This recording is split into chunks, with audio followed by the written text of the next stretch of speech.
Breaking barriers, building bridges, the power of authentic leadership. I was 16 when someone first told me I didn't belong. Not in those exact words. People rarely do. It was more subtle, a raised eyebrow, a dismissive glance, the way conversation stopped when I entered the room. Maybe you felt it too. That moment when you realize someone has already decided your limitations before you've even had a chance to test them. Recently, I had the extraordinary privilege of interviewing April Moreland, a revolutionary force who has dedicated her life to shattering those invisible barriers that keep talented Black women from reaching their full potential. April isn't just breaking glass ceilings, she's building entirely new structures where authenticity isn't merely tolerated, but celebrated as the cornerstone of transformative leadership. Her work as a coach, mentor, and advocate has created ripples of change that have touched countless lives, particularly young Black women who previously saw no path forward in spaces that weren't designed for them. What struck me most about our conversation wasn't just April's remarkable achievements, but how she's turned her own challenges into stepping stones for others. Through her, I've come to understand that breaking barriers isn't a solo mission, it's a collective one that requires both courage and community. The truth is, we live in a world where talented Black women are still handed pink slips while underperforming colleagues receive golden parachutes, where credentials are scrutinized and experiences minimized, where the very qualities that make someone exceptional, their unique perspective, their resilience, their lived experience, are often the same qualities that make them targets. But here's what April taught me: those barriers aren't walls, they're doorways. And every time someone like April pushes through one, she holds it open for others to follow. Let me share three powerful stories that illustrate what I learned from April about breaking barriers, owning your story, and building communities that heal and empower. Letitia Clark was watching a disturbing pattern unfold.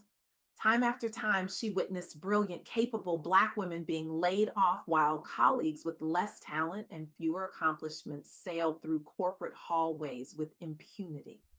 These women weren't just losing jobs, they were losing their voices, their confidence, their sense of possibility. I kept seeing these vibrant, powerful women enter corporate spaces full of energy and ideas, Letitia told me, and then watching as those same environments hollowed them out, left them questioning their worth, their abilities, their place. So Letitia did something revolutionary. She founded the Pink Parachute Diaries podcast, creating a platform where these women could tell their stories without filter or fear, where struggles weren't hidden but acknowledged alongside triumphs, where resilience wasn't just expected but celebrated. What happened next was remarkable. The podcast became more than content, it became community, a hub for connection, healing, and validation among professionals who had been made to feel isolated in their experiences. Women who had been silenced found their voices again. Women who had been told they didn't belong found a place where they unquestionably did. The most powerful moment, Letitia shared, was when listeners started reaching out saying, I thought I was the only one. I thought it was just me. That's the thing about barriers. They work partly by making us feel alone in our struggles, by convincing us that our challenges are personal failings rather than systemic obstacles. But when we share our stories, those barriers begin to crumble. This is exactly what April Moreland emphasized in our interview, that breaking barriers isn't just about individual achievement. It's about creating pathways for others, about recognizing that your struggle isn't just yours, it's part of a larger pattern that needs disruption.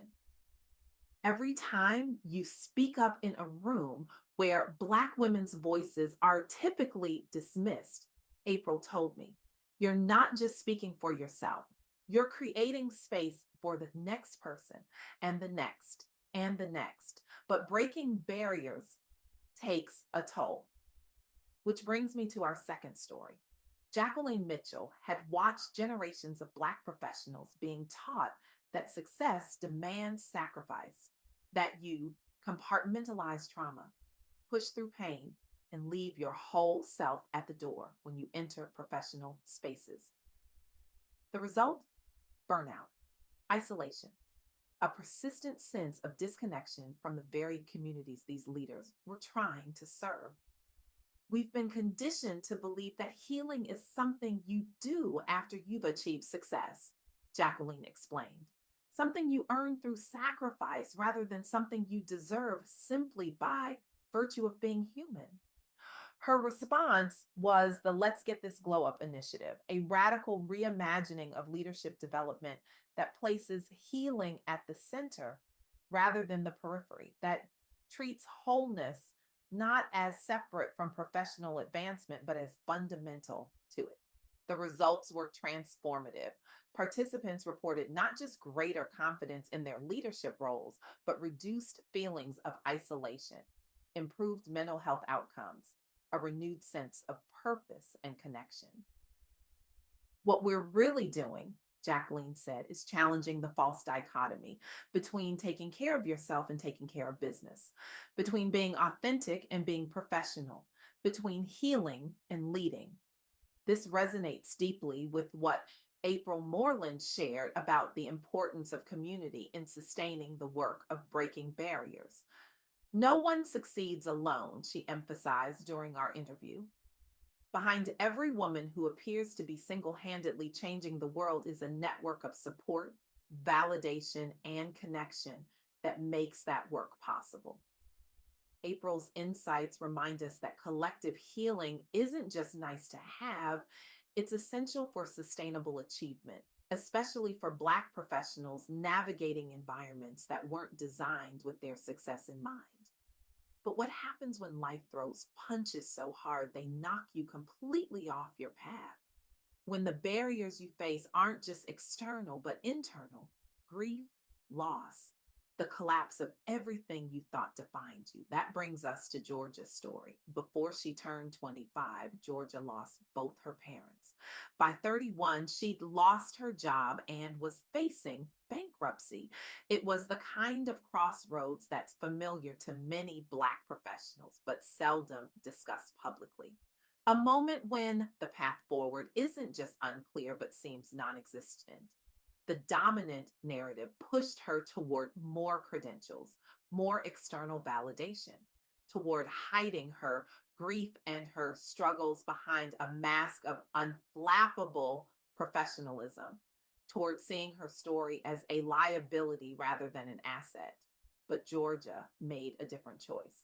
She gave herself permission to document her experiences openly, not as a branding strategy, but as radical self validation. She began coaching others based on lessons learned firsthand through adversity rather than through formal training alone.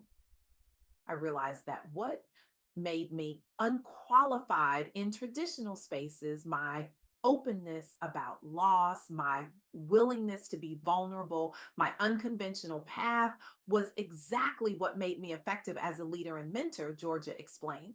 Her approach grew into thriving digital platforms rooted in lived experience rather than formal expertise alone, defying expectations about what constitutes qualified leadership.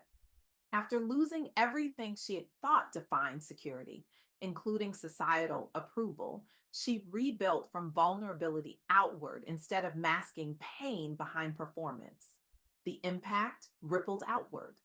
By challenging prevailing standards around credibility and achievement within entrepreneurship spaces dominated by gatekeeping norms, Georgia created new possibilities, not just for herself, but for hundreds facing similar obstacles.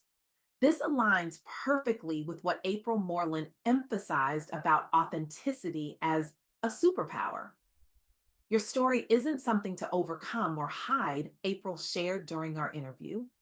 It's the source of your unique perspective, your resilience, your ability to connect with others in meaningful ways. These three stories, Letitia's creation of space for authentic storytelling, Jacqueline's centering of healing in leadership development, and George's transformation of personal tragedy into tools for empowerment, illustrate the core truths April Moreland has championed throughout her career. First, breaking barriers is a collective mission. Every step you take to challenge stereotypes and disrupt the status quo creates space for others, especially young Black women, to rise and lead with confidence. Second, your story is your superpower. Authenticity, lived experience, and self permission aren't liabilities, they're your greatest assets. Embracing your journey fuels resilience and inspires those around you.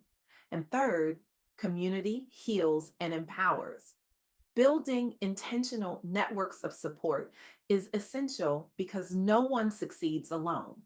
Collective healing, validation, and connection drive sustainable achievement, especially for Black professionals navigating challenging environments. As the African proverb reminds us, if you want to go fast, go alone. If you want to go far, go together. So I challenge you today. Look around your own spaces. Where are voices being silenced? Where are talents being overlooked? Where are barriers standing that need to be dismantled? Then ask yourself, what doorway can I hold open? What story can I amplify? What community can I help build? Because the truth is, we don't break barriers just for ourselves. We break them for the 16-year-old who's being told they don't belong, for the professional whose voice is being silenced, for the leader who's being told their authenticity is a liability rather than their greatest strength. When you leave here today, I want you to make a commitment, not just to break through your own barriers, but to turn around and extend your hand to someone else, to create spaces where authenticity isn't just permitted, but celebrated, to build communities where healing and empowerment go hand in hand. This isn't just about individual success, it's about collective liberation. It's about creating a world where no one has to wonder if they belong because we've built spaces big enough, brave enough, and beautiful enough to hold all of our stories. As April Moreland has shown us, that's the true power of authentic leadership. Not just breaking barriers, but building bridges, not just claiming our own space, but creating space for others. Not just telling our stories, but creating a world where every story matters. The barriers before you are not the end of your story. They're just the beginning. And on the other side is not just your own freedom, but the freedom of everyone who will follow in your footsteps. So step forward, speak up, break through. And when you do, remember to turn around and hold that door open wide.